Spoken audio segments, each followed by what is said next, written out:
So the final goodbye between Obito and Kakashi is a very emotional, very powerful scene for most Naruto fans. They really feel bad for Obito. They're glad they have comfort. They're glad Kakashi made his peace with Obito before he died. And I'm the guy in the back seat where I'm just like, I really do not give a fuck about the scene, man.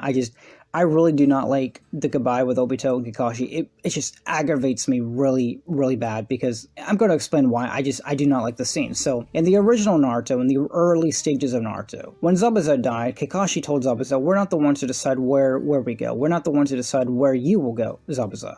Kakashi understood and acknowledged Zabuza's change of heart as a person, of how wrong of a person he was and how badly he treated Haku. And he wants to go to the same realm as Haku in order to make up for everything he's ever done. And you see Kakashi had this comfort with him so much where he actually brought Zabuza himself, his dying body, next to Haku in order to say his piece in his last remaining words. And Kakashi turns back and he's quiet. He let them have the moment of talking while Kakashi was silent, and he respected what he was doing.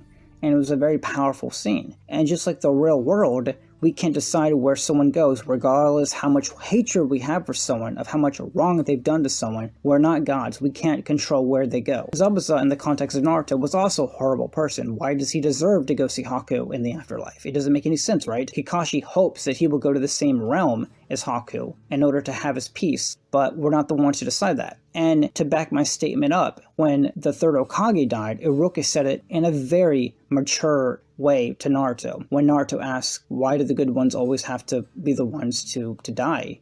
Like, why? The Third Hokage was so loving and so supporting. It's not right. And Iruka tells Naruto, when a shinobi dies, their legacy and their memories, it goes with them. That's it. It's the end. Death is the end. And what we do, people who remain in this realm, in this world still, who are still alive, we take their legacy with us and we become stronger, we move on, and we really push harder to make a better village, a better future, and for us to make our own legacy, basically. And it was very powerful and real dialogue from Iruka, right? Once a shinobi dies, that's it. There's nothing left. It all goes with them. And at some bright day, we will have a better and stronger Hokage who can lead us to the next future of the village. I love the dialogue in the Third Hokage's funeral. It's very, very powerful. But when you get to the stages of Obito's death, everything Kishimoto stood for in the original story, in the original Naruto, it goes right out the fucking window. Obito dies, right? And he has the powers of a god. Obito has powers of a god. He can literally control the spiritual realm. He can go to heaven, hippity-hoppity, wherever he wants. He can go to heaven to see Ren, and then he can go to Kakashi to the spiritual world, the dimension between heaven and reality. He talks to him. He gives him his Super Sano power-up, and after the battle was over, he takes Kakashi back from reality to the spiritual realm. And I'm like, Kishimoto, didn't you just say in the early stages of Naruto, we can't decide where we go, and we can't control where we go at all? We just hope for the best for people? It seems like you allowed Obito to become God for a minute. He's literally going from heaven to talk to Ren, to go talk to Kakashi in the spiritual realm, gives some powers as well, and then after the battle was over, he was able to transport Kakashi back to the spiritual realm for one final goodbye.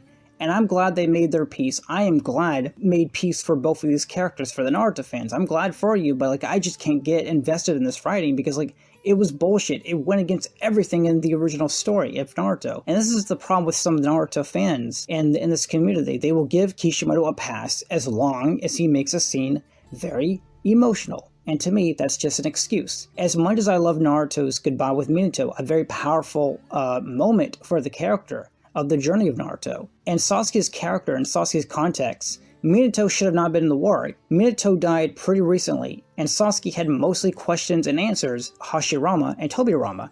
Minato and Sasuke interacted maybe 3 or 2 times the entire time they were brought back. Sasuke didn't ask Minato a damn thing because he died too recently, and Minato was only brought back for a support character in the war arc and to help Naruto. I do believe Minato should have not been in the war arc. In the context of Sasuke's character, Minato was not needed. He did not really answer any of Sasuke's questions because Minato couldn't. He was still in the current timeline stages of the village. He wasn't from the elder days of the Hidden Leaf Village. Like, personally for me, Minato should have not been in this arc, but it's whatever. But for me, I have to have good writing in order to have comfort for good writing, and especially for a final goodbye, but the logic here, to me, makes no sense. And I don't know what Kishimoto's obsession was with Obito of letting him survive literally everything. Every time Obito was put in a life-and-death situation, Kishimoto would just let Obito live. I understand there's logical reasons why Obito kept surviving. I just don't fucking agree with it, man. Obito should have died like 5 times ago, and I'm not a fan of characters surviving over and over and over again to the point where you finally want to kill him off, and I don't care anymore.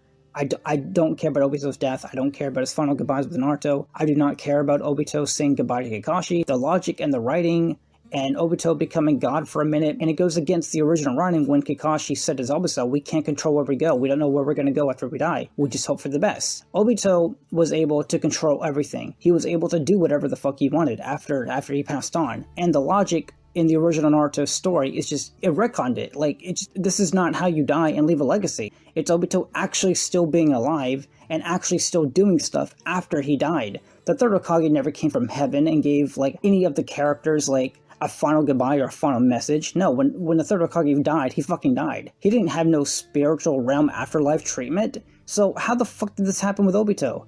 The logic and the writing is not there. I'm sorry, I can't do it. I just cannot get behind this writing. It's so bullshit for me.